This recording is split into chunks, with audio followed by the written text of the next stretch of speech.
Hello friends, welcome back. आज हम एक बड़े दिलचस्प टॉपिक की बात करेंगे which is called the issue of hyphenation of Pakistan and India again by US. आपने न्यूज़ में एक बहुत पेक्यूलियर पॉइंट देखा होगा कि पिछले लगभग 3 महीनों से, खास करके जब से ऑपरेशन सिंदूर हुआ पहलगांव के अटैक के बाद, अमेरिका की तरफ से एक कोशिश रही है कि वो इंडिया और पाकिस्तान को हाइफनेट करने की कोशिश कर रहा है। इंटरनेशनल रिलेशंस में हाइफनेशन एक बहुत इंपॉर्टेंट कॉन्सेप्ट होता है जो अभी न्यूज़ में आजकल चल रहा है। इस कॉन्सेप्ट का मतलब ये होता है कि कोई थर्ड कंट्री दो कंट्रीज को हाइफनेट करके, हाइफन यानी कि एक हाइफन जिसको हम कहते हैं, वो लगाकर कलेक्टिवली देखने की कोशिश करे। जैसे कि अमेरिका की तरफ से, जो कि एक थर्ड कंट्री है यहाँ पर, वो इंडिया और पाकिस्तान को इंडो हाइफन पाक लगाकर इंडो पाक के नज़रिए से देखने की कोशिश कर रही है। अब ये जो पॉलिसी होती है हाइफनेशन की, ये क्यों होती है और कैसे इसका इम्प्लीकेशन देखने को मिलता है रीजन पे, वो समझते हैं। पहले तो ये पॉलिसी हाइफनेशन की कोल्ड वॉर के टाइम पर अमेरिका की तरफ से चलाई गई थी। कोल्ड वॉर में अमेरिका इंडिया और पाकिस्तान को इंडो पाक के नज़रिए से देखता था। उसका इंडो पाक के नज़रिए से देखने का रीज़न ये होता था कि उसको ऐसा लगता था कोल्ड वॉर के टाइम पे कि क्योंकि पाकिस्तान हमारा एक एलाई है, अगर हमने पाकिस्तान के साथ किसी भी तरीके का फॉरेन पॉलिसी एंगेजमेंट किया तो उसका इम्पैक्ट इंडिया पे क्या होगा, क्योंकि इंडिया उस समय अमेरिका का एलाई नहीं था। इस कॉन्टेक्स्ट में अमेरिका को कोल्ड वॉर के टाइम पे ये लगता था कि अगर वो पाकिस्तान के साथ कोई भी एंगेजमेंट करता है तो उसको बैलेंस आउट करने के लिए रशिया, जो उस समय सोवियत यूनियन कहलाता था, वो इंडिया को वही चीज़ें फॉरेन पॉलिसी में करेगा जो पाकिस्तान के लिए अमेरिका कर रहा है। तो इस कॉन्टेक्स्ट में अमेरिका इंडो पाक इस रीजन से हाइफनेट करके देखता था कि if I do something with Pakistan what will be the impact on India. तो आई बिलीव पहली बात तो आपको हाइफनेशन का कॉन्सेप्ट क्लियर हो जाना चाहिए। हाइफनेशन का मतलब ये होता है a third country will hyphenate two countries and when it hyphenates two countries it will engage with one country and see the impact on the other. Pakistan के केस और इंडिया के केस में यही चीज़ है। अमेरिका एक थर्ड कंट्री है। America India और पाकिस्तान को हाइफनेट करती है, तो अमेरिका अगर पाकिस्तान के साथ कोल्ड वॉर में एंगेज करेगी तो वो ये चेक करेगी कि इंडिया उसको लेके क्या रिस्पॉन्स देगा और इंडिया के ऊपर उसका क्या कॉन्सिक्वेंस होगा। कोल्ड वॉर के टाइम पे मैंने जैसा आपको बताया कि अगर अमेरिका पाकिस्तान के साथ कुछ करती थी तो सोवियत यूनियन इंडिया के साथ वही चीज़ करके उसको बैलेंस आउट कर देती थी। जब कोल्ड वॉर ख़त्म हुई तो उस समय इंडिया और पाकिस्तान के बीच जो डिफरेंसेस थे वो काफ़ी बढ़ गए, क्योंकि कोल्ड वॉर ख़त्म होने के बाद इंडिया ने अपनी ओपन इकोनॉमी अपनाई। उसके तहत इंडिया इकोनॉमिकली काफ़ी सुपीरियर हो गया। इकोनॉमिकली सुपीरियर होते होते वो मिलिट्रीली भी सुपीरियर हो गया। इस कॉन्टेक्स्ट में एक चीज़ तो क्लियर हो गई कि इंडिया और पाकिस्तान के बीच में बहुत सारे डिफरेंसेस आ गए।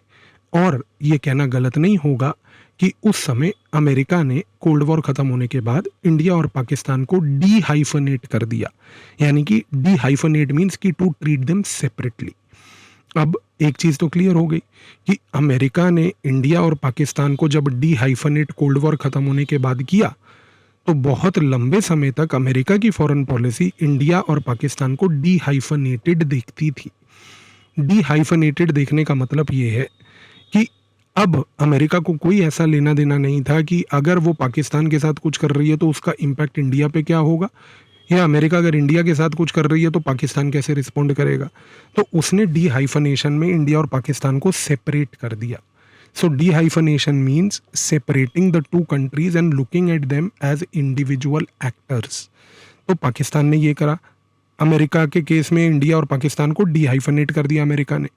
लेकिन प्रॉब्लम क्या हुई, आज हम ये कहते हैं कि प्रेजेंट डे सिनारियो में ऑपरेशन सिंदूर के बाद अमेरिका इज ट्राइंग टू, अभी पूरा हुआ नहीं है, please remember this, America is trying to rehyphenate, America is trying to rehyphenate India and Pakistan.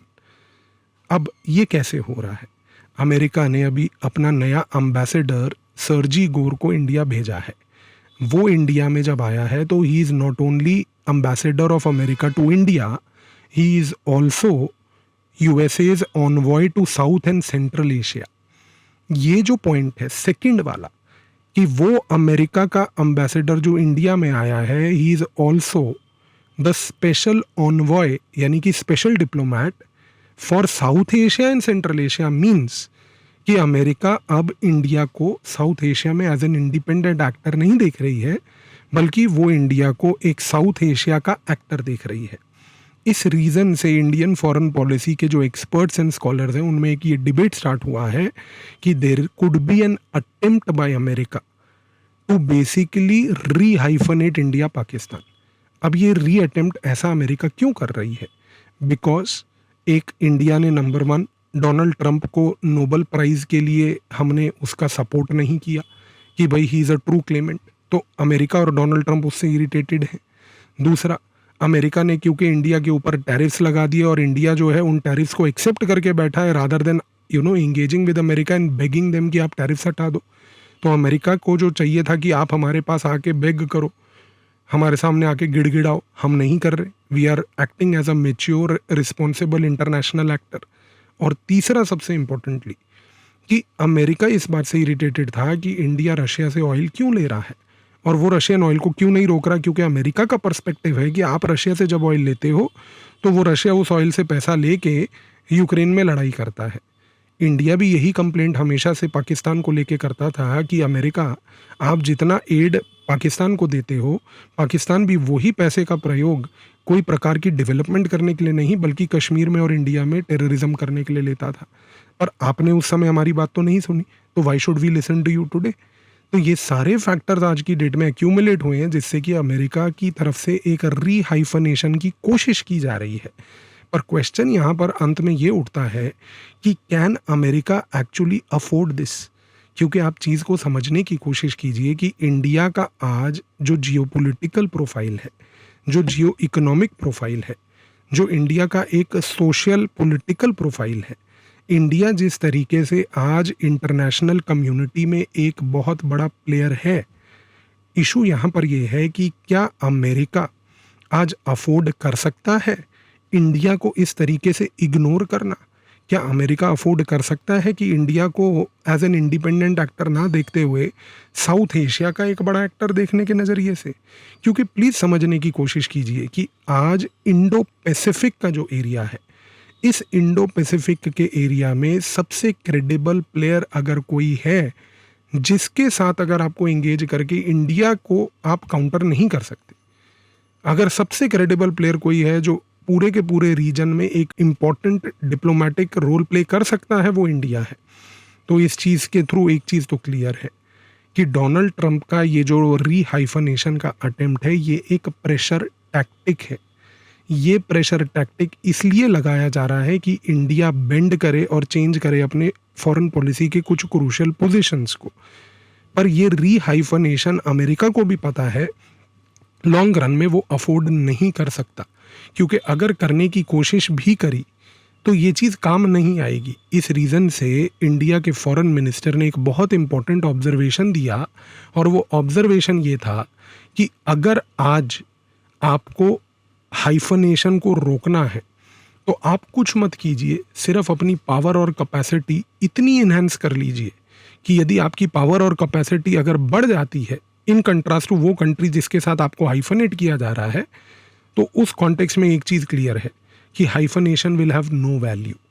यानी कि यहाँ पे फॉरेन मिनिस्टर ने बड़ी इंपॉर्टेंट बात ये बोली कि अगर अमेरिका चाह रहा है इंडिया और पाकिस्तान को रीहाइफनेट करने के लिए, तो इंडिया अपनी पावर और कैपेसिटी विजा विज पाकिस्तान जो ऑलरेडी बहुत हाई है उसको इतना और हाई कर ले कि अगर अमेरिका ने फोर्सेबली एक थियोरेटिकल लेवल पर इंडिया और पाकिस्तान को रीहाइफनेट करने की कोशिश भी करी, तो वो पूरी की पूरी कोशिश ही इररिलेवेंट होगी, क्योंकि यहाँ पर आप उस कोशिश से कुछ अचीव ही नहीं कर पाओगे, क्योंकि वर्ल्ड में आपको कोई मानेगा ही नहीं, क्योंकि इंडिया की पावर और कैपेसिटी और पाकिस्तान की पावर और कैपेसिटी में एक ज़मीन आसमान का फ़र्क होगा। तो आई बिलीव इस वीडियो के बाद आपको ये चीज़ क्लियर हो गई होगी कि यहाँ पर जो अटेम्प्ट है वो अटेम्प्ट अमेरिका की तरफ से ये जो इंडिया और पाकिस्तान को रीहाइफनेट करने की कोशिश है वो कभी कामयाब नहीं होगी। पर इंडिया आज इसको लेकर बहुत मैच्योरली रिस्पॉन्ड कर रहा है, जिसकी वजह से इंडिया की फॉरेन पॉलिसी को बहुत सारी कंट्रीज अप्रिशिएट भी कर रही हैं। आई होप ये कॉन्सेप्ट आपको अब क्लियर हो गया होगा। Thank you.